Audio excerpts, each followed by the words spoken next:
Hola y bienvenidos A través de la Biblia con Les Feldick. Les Feldick, un ganadero y agricultor de Oklahoma, ha estado enseñando clases de Biblia al estilo hogareño durante más de 20 años en Iowa, Oklahoma y Texas. El estilo único de enseñanza bíblica de Les Feldick ha hecho que los libros de la Biblia cobren vida. Cuando les está enseñando, es tan interesante. La gente dice que el tiempo parece volar, y ahora, aquí está Les Feldick. Está bien, es bueno tener a todos aquí. Y de nuevo, para aquellos de ustedes que están viendo en televisión, esta es solo otra tarde. Para los que estamos aquí en el estudio, donde con suerte, si Dios quiere, vamos a grabar 4 programas más de media hora. Y como he advertido a la gente tantas veces antes, para los próximos 4 programas, ya sea semanal o diariamente, vas a ver a todas estas personas en el mismo lugar, con la misma ropa, pero no te preocupes, todo está incluido. Una tarde, y de nuevo siempre nos gusta recordar a nuestra audiencia televisiva, especialmente, que todos los programas anteriores están disponibles en video, audio, así como en formato impreso, y para reducir el costo y hacer que confiamos esté disponible para casi todos, hemos puesto 12 de estos programas en un video de 6 horas de duración, que también hace un audio de 6 horas, y luego cada pequeño libro es una compilación entonces de 12 programas en su orden secuencial.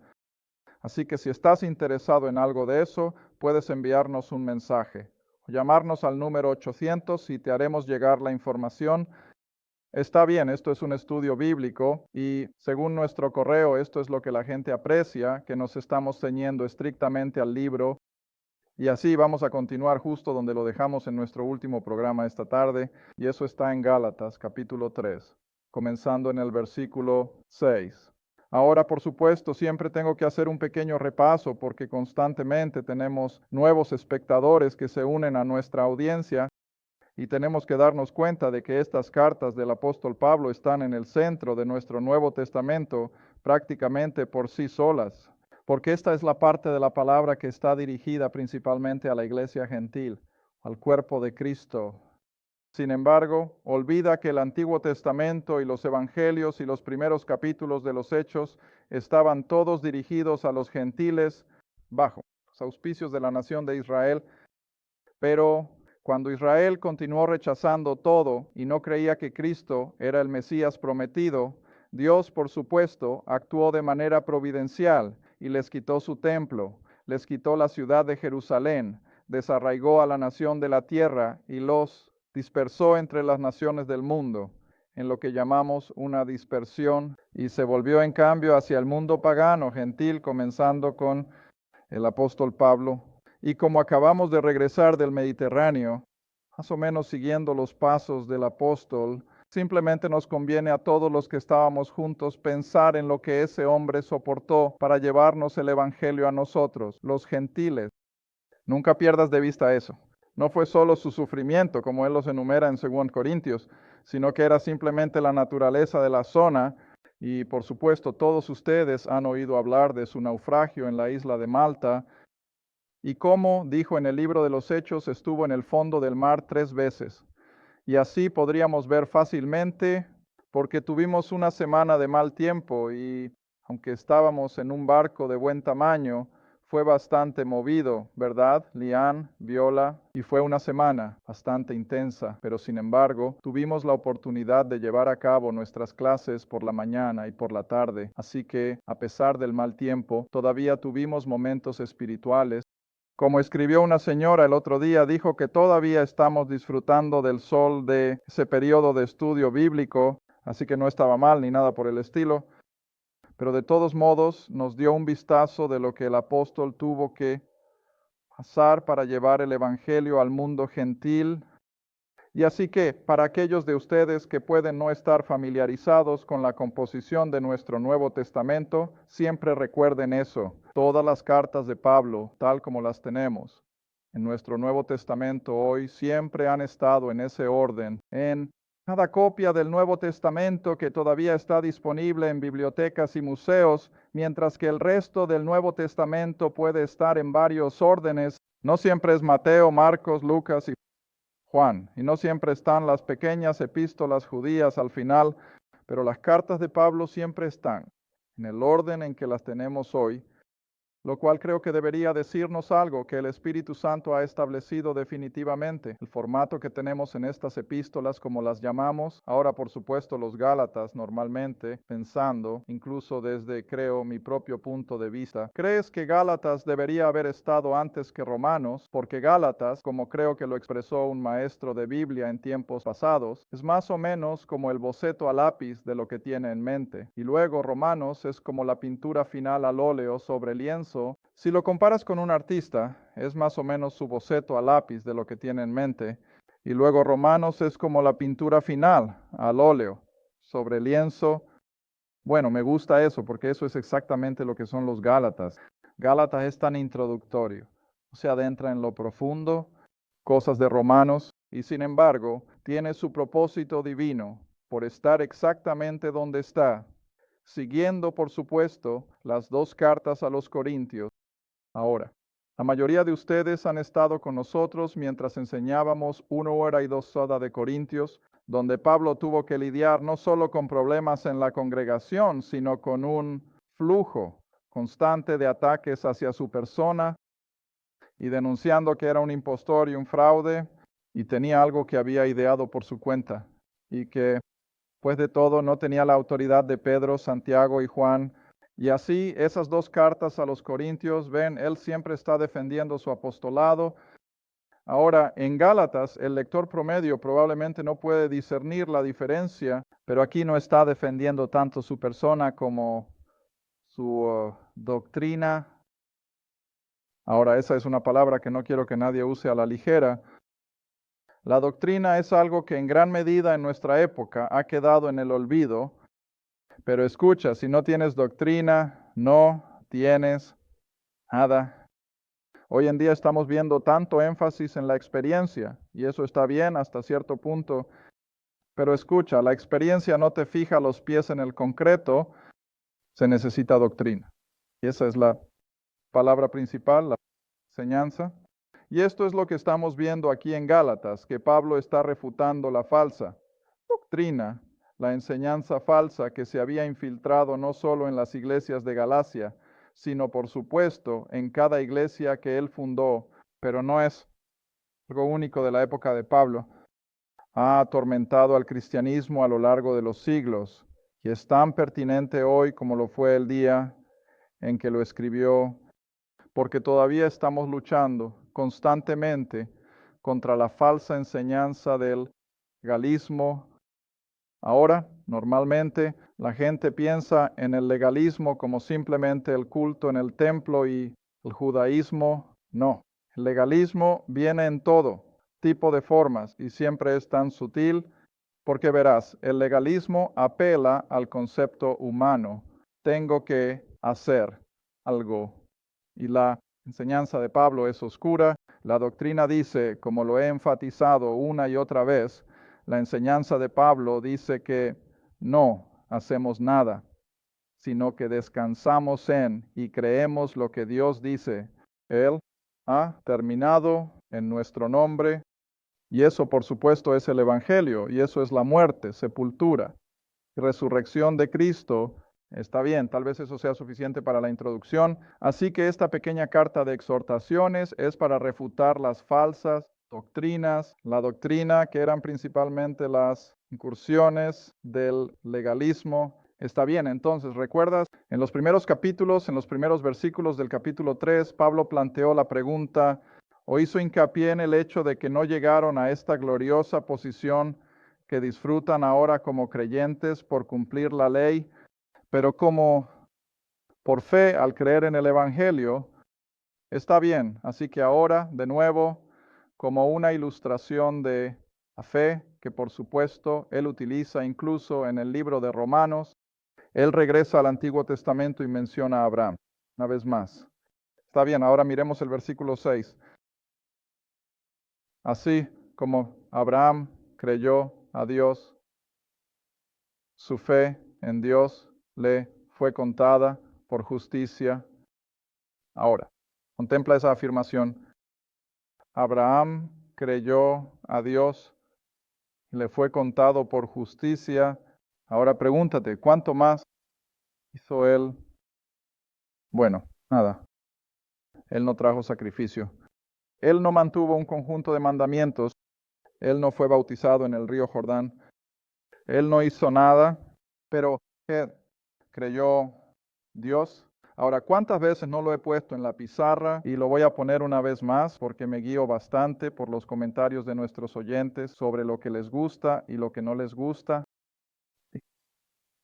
Siempre hemos puesto esto aquí para creer en Dios, que el 90%, al menos aquí en América, ciertamente lo hace, pero en contraste con eso siempre tenemos que señalar la diferencia y esa es creer en Dios. ¿Recuerdas? Está bien.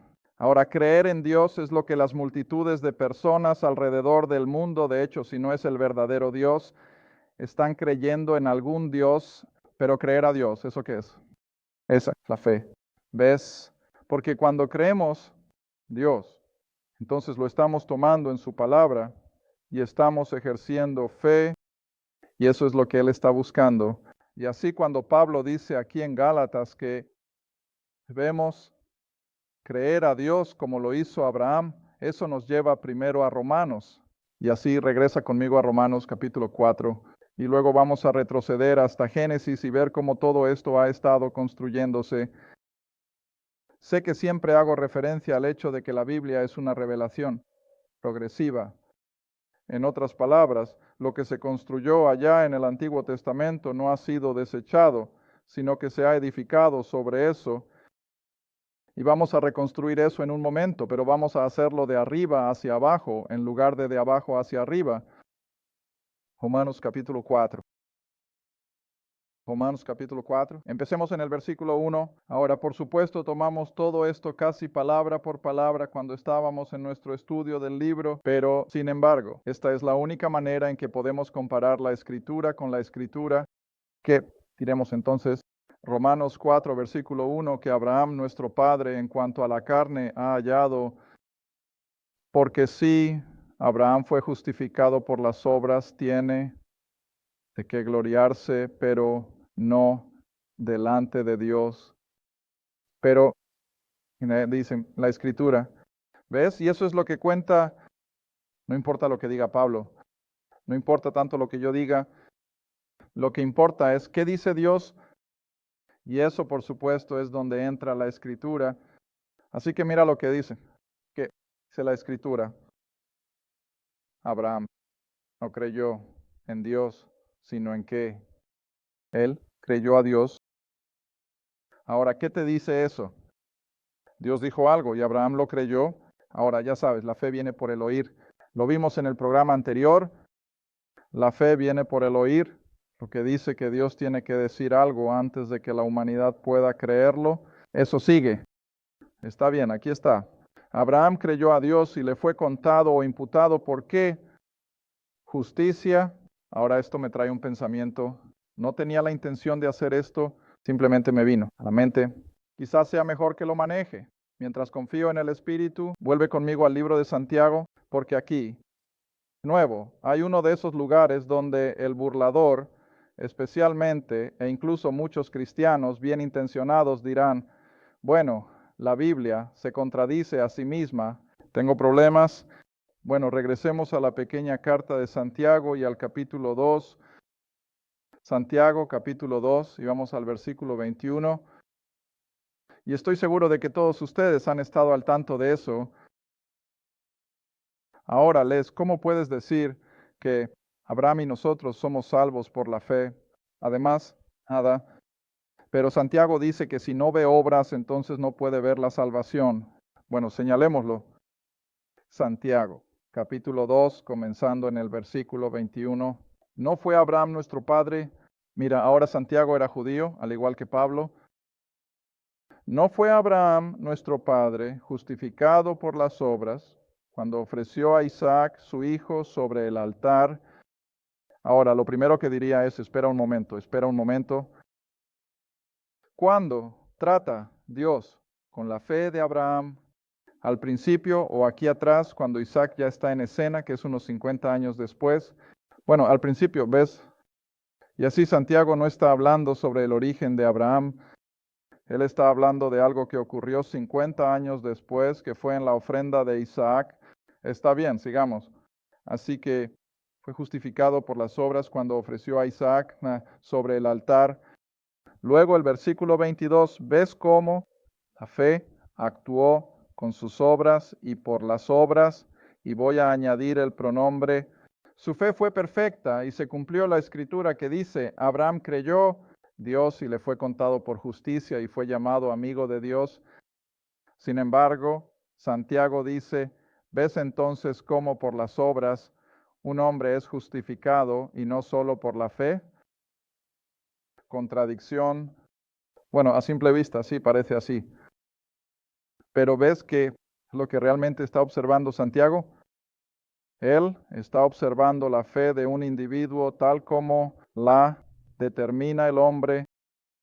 Ahora, si tú y yo vamos a determinar si una persona tiene fe salvadora o no, ¿cuál es el único criterio que tenemos para esa determinación?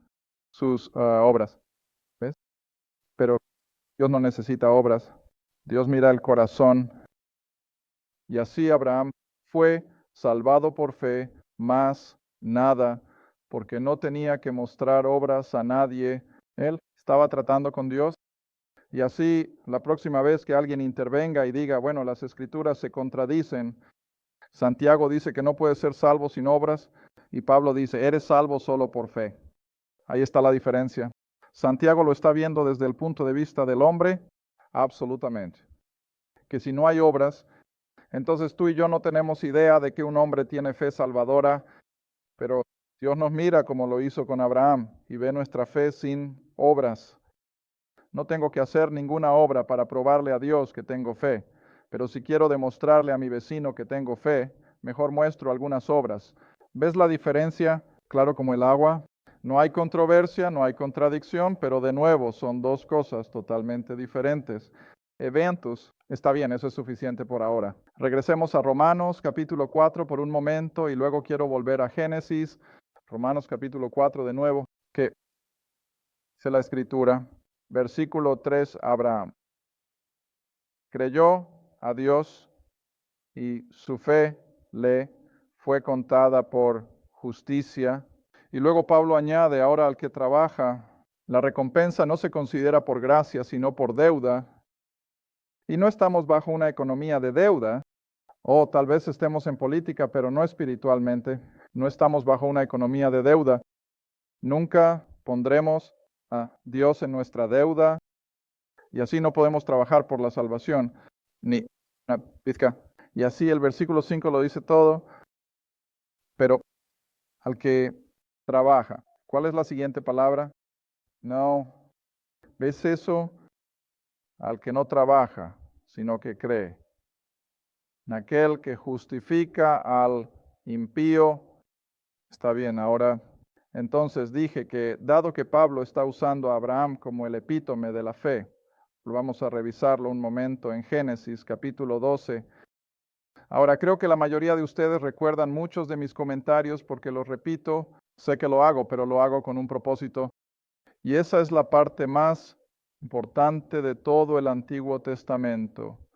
El pacto abrahámico es el verdadero punto de referencia de todo en lo que tú y yo descansamos por fe y solo por fe.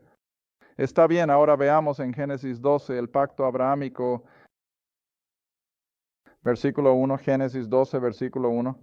Ahora el Señor había dicho, en el capítulo 11, el Señor le había dicho a Abraham, sal de tu país, de tu parentela y de la casa de tu padre, a la tierra que te mostraré. Y luego hace estas promesas de pacto, que haría de Abraham una gran nación, la nación de Israel, y que lo bendeciría, es decir, material y espiritualmente. Haré grande tu nombre y serás una bendición y los bendeciré. Bendeciré a los que te bendicen y maldeciré a los que te maldicen y en ti, Abraham, serán benditas todas las familias de la tierra. Está bien, ahora tenemos que retroceder un poco más para recoger ese punto de referencia, y eso sería en Génesis capítulo 3. Como dije, estoy viniendo de arriba hacia abajo en lugar de abajo hacia arriba. Pero aquí estamos llegando, todo el camino desde la estipulación de Pablo de que así como Abraham creyó a Dios, así es donde estamos. Y ahora entonces, así como la fe fue lo que le imputó justicia a Abraham, y cómo a través de él todas las familias de la tierra serían bendecidas. Está bien, ahora sigamos adelante todo el camino hasta Génesis capítulo 3. Adán y Eva acaban de comer, han sumergido totalmente a la raza humana bajo la maldición, y aquí hay un pacto que Dios hace con Adán, y no es un pacto muy bonito, porque en este pacto Él está prometiendo todas las ramificaciones de la maldición y cómo todo caería bajo la maldición. Y luego, a medida que avanzas más en el capítulo, están las malas hierbas, los cardos y todas las cosas que están asociadas con eso. Pero en el mismo centro de este pacto que Dios hace con Adán, está la promesa de un redentor. Míralo, versículo 15, donde Dios dice, pondré enemistad entre ti, es decir, Satanás, a quien le está dirigiendo esto. Pondré enemistad entre ti y la mujer, y entre tu simiente y su simiente. Ahora ves, recogemos el término, la simiente de la mujer de esto, que es Cristo. Está bien, así que habría una batalla continua entre Satanás y Cristo. La simiente de la mujer aplastaría la cabeza de Satanás, lo cual, por supuesto, hizo en la cruz. Pero tú le aplastarás el talón, lo cual por supuesto Satanás logró cuando causó el sufrimiento de Cristo en el Calvario. Está bien, ahora desde este lugar en Génesis 3, Dios va a prometer un redentor a través de la mujer. Sobre eso ahora construimos el pacto abrahámico, que será a través de este hombre y de su descendencia que vendrá la simiente, la mujer. Ahora me estoy explicando bien.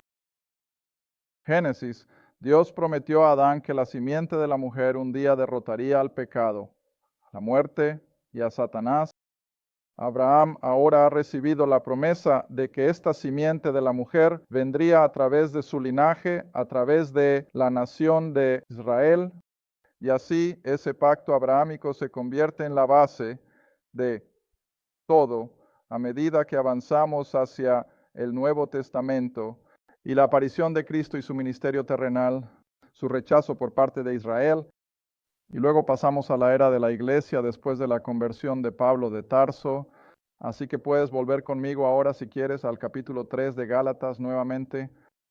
Así que todos nuestros fundamentos de fe, no solo el cómo, sino también el por qué, todo descansa en lo que Dios le prometió a Abraham. Quizás antes de ir a Gálatas, creo que tenemos tiempo.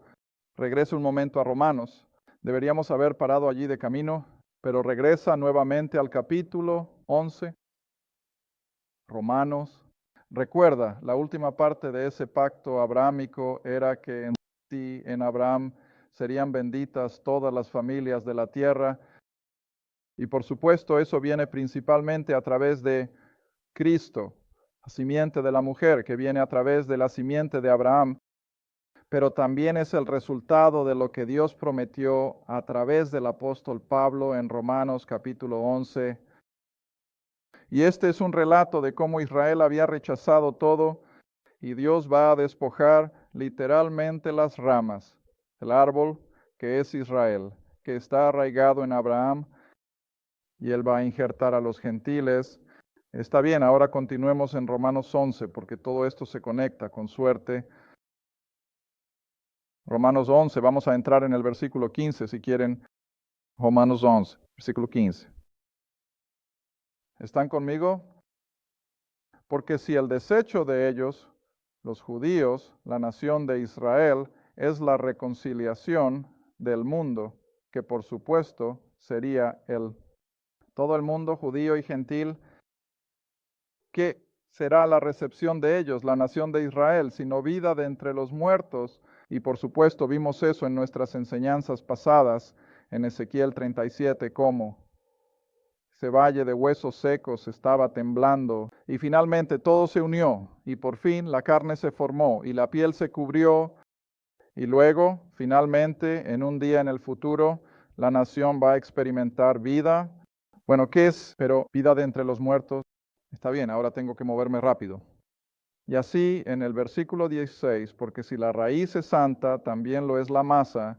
Y si la raíz, esto es lo que quiero que mires, si la raíz santa, también lo son las ramas, pero Israel no apreció esa posición y así Dios cortó, versículo 17, y si algunas de las ramas son cortadas, y tú, siendo un olivo silvestre, fuiste injertado entre ellos y participas de la raíz y de la abundancia del olivo.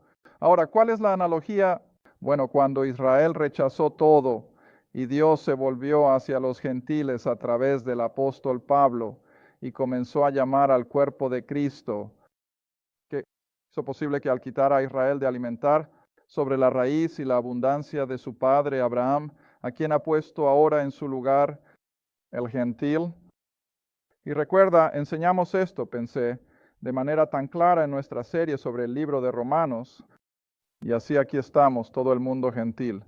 Ahora en este lugar de privilegio, este lugar de bendición que Israel había disfrutado a lo largo de todo el Antiguo Testamento, pero ahora tenemos que tener cuidado. Solo porque Israel estaba apoyándose en la raíz y la abundancia del hombre de fe, Abraham, eso hacía automáticamente que cada judío fuera un creyente. No, la mayoría de ellos no lo eran. Bueno, es de la misma manera con los gentiles. Aquí estamos como naciones gentiles del mundo. Todos están en ese lugar de privilegio y una bendición y una oportunidad de escuchar el Evangelio y ser salvados. Ahora, eso no significa que cada gentil va a ser salvado de ninguna manera. ¿Pero qué significa eso? Cada gentil tiene una oportunidad. Cada gentil será responsable cuando lleguen a ese gran trono blanco. Perdido, no van a poder decir, bueno, nunca tuve una oportunidad. Dios va a decir, oh, sí la tuviste. Te apoyaste en la raíz y la abundancia de Abraham. Tuviste la misma oportunidad que el pueblo del pacto en el pasado, pero no la aprovechaste, lo rechazaste. Y ya sabes, he estado enfatizando en los últimos programas cuántos pecados del mundo se encargó cuando Cristo murió. Todos ellos, cada ser humano que ha vivido ya ha sido declarado reconciliado en lo que a Dios respecta. Ya han sido reconciliados, endurecido en lo que a Dios respecta, pero hasta que lo apropien con el tipo de fe que tenía Abraham, que era relativamente simple, todo es en vano. Y ya sabes, este es uno que siempre estoy enfatizando. Dios no busca a alguien que conozca la Biblia de cabo a rabo antes de que pueda ser salvado. Dios no está buscando algún ejemplo primordial de vida santa antes de que pueda salvar. Pero ¿qué decía Romanos 4? Oh, pero Él justificó. ¿Qué tipo de personas? Injustos. ¿Ves? Injustos. Ahí es donde Dios trabaja. Y muchas personas tienen la idea de que, bueno, si solo puedo mejorar mi comportamiento, entonces seré salvado. No. La persona injusta tiene que quedarse justo donde está, porque ahí es donde Dios va a extender su mano y salvarlo. Está bien.